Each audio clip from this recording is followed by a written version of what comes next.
Despite so many incredible performances in the NBA since its opening, the gambling scandal still remains the main story right now.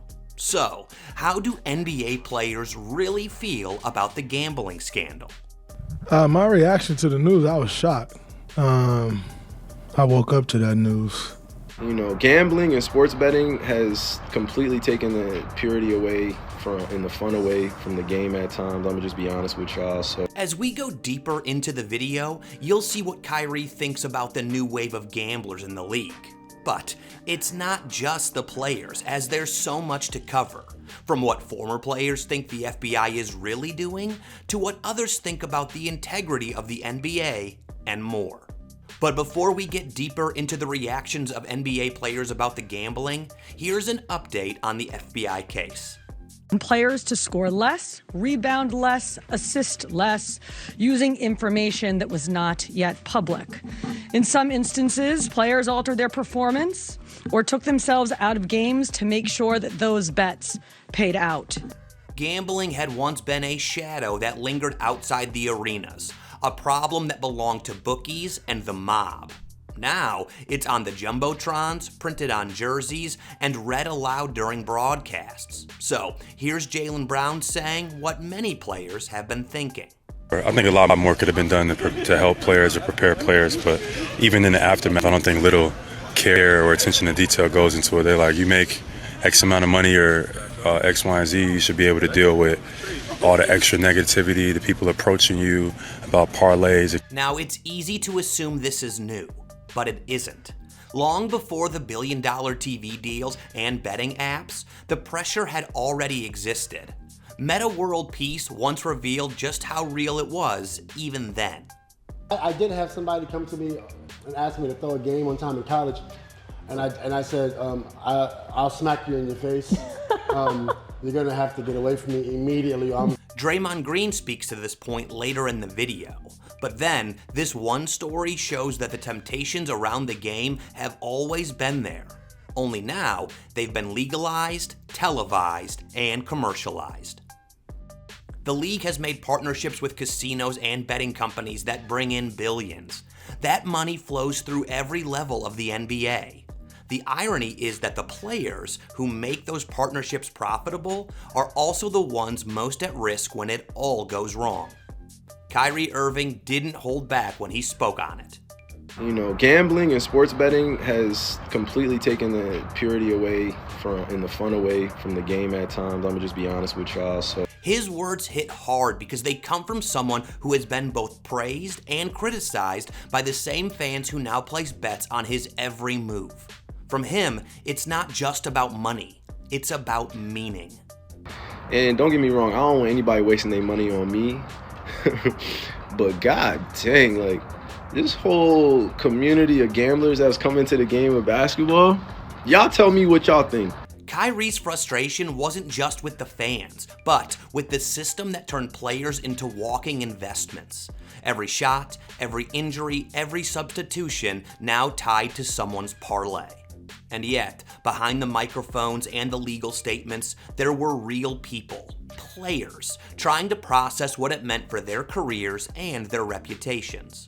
For many of them, it wasn't about greed. It was about the environments they came from, and wait until you hear Michael Porter Jr.'s thoughts on that. But first, here's Draymond Green detailing his first reaction. My reaction to the news, I was shocked. I woke up to that news. It's a tough moment for the individuals involved. It's a tough moment for the league. But I'm not going to sit here and be like, man, y'all partner with a gambling company. You open a can of worms. That single statement summed up the complicated reality. The league had made its choice years ago when it opened the door to gambling partnerships. Players understood that it brought money, exposure, and growth. But it also brought risk.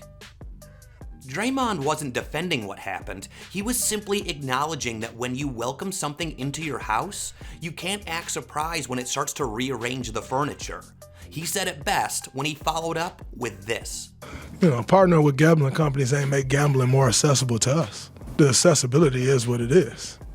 In other words, gambling didn't start with the partnerships. It just got a logo, a sponsor, and a commercial break. Players were already surrounded by it. Now they were surrounded by it legally. And this can affect players differently depending on the environments they came from. Here's what MPJ said to that. But think about if you could get all your homies rich by telling them, yo, no shit, bet $10,000 on my under, this one game I'm gonna act like I got an injury and I'm gonna sit out. I'm gonna come out after 3 minutes. And they all get a little bag because you did it one game. Like, that is so not okay. But some people probably think like that. They come from nothing. But while some were trying to make sense of it all, others were already facing the ripple effects. Bam Adebayo was the first one to speak on behalf of his team after the scandal broke. Yeah, man, you never want to see something like that. For us as a team, we stand behind them full support. And like I said, the biggest thing for us to do is keep praying for them, keep cheering for them behind the scenes, and going out here to engage with each other. However, lots of fans have taken Bam's words to mean that he's supporting the gambling crime. And as a result, they've dug up this suspicious statement from him. I wish we didn't go to a Game 7, but that's the way the script was written. It was a throwaway comment, or at least it sounded like one. But to fans, it felt like a crack in the facade. The word script had become dangerous. It fed the growing paranoia that maybe not everything happening on the court was organic anymore. That's how fragile the league's credibility had become. But we'll soon get to what Steph thinks about the league's credibility. But first, we have to talk about the credibility of the players, especially someone who has been the face of the league for so long, LeBron. His name has been mentioned all over the case, and it's not looking good. Sharing info about his status. Holy shit. And see now, you see what happens? You see the ripple effect that I'm talking about? Now LeBron has to put out a statement or have someone put out a statement that he was unaware. Yeah. Because his name all of a sudden get ties up because it's in the documents. Yeah. Bron is out tonight, so. But according to Richard Jefferson, something is still missing. So the way I see it is that there's more information to be had. This is their, hey, look at what we did, right? Which, great, take away crime, get rid of all that negative stuff. But it's still, I think there's so much more information to go out. Is he trying to say that the FBI is playing a game? Well, Richard Jefferson's skepticism with the FBI came from experience, not theory. So I lost just under $1 million to the bank in the middle of the fraud investigation going against my business manager.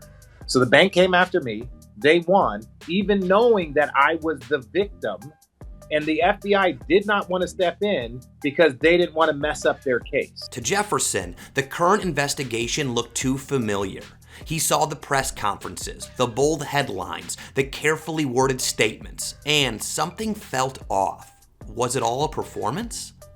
When Steph Curry, the face of consistency and integrity, spoke on the issue, he started by saying, understanding the landscape of sports right now in general, and that's not just an NBA thing. It's this is new territory for everybody. Curry's words weren't defensive. They were realistic. He understood that gambling wasn't going away. But more importantly, he probably suspected, like RJ, that the FBI is making a big deal out of the issue. The integrity game is fine, and then obviously we'll let the situation play out, whatever happens. But I wouldn't worry about that too much. So with many questions to ask and players with varying reactions, it's hard not to recognize that there's just too little information out about the case. And in such a scenario, speculations are gonna run riot. The NBA gambling scandal didn't just question who cheated, it questioned who cared. The league will issue statements, sponsors will reaffirm their commitments, and players will promise to move on. But deep down, everyone in the game knows that something fundamental has shifted. The fans are watching differently now. The players are thinking differently, and so is the media. And somewhere between the casinos, the courts, and the locker rooms, the line between competition and commerce has blurred for good. So if this is only the beginning, the question now is simple. Who's next? Because in the fallout of this scandal, no player, no coach, and no franchise can say they didn't see it coming. But who do you think is next? Let's hear your thoughts in the comments. And if you also want to see the reactions of NBA legends to the scandal, watch this video next.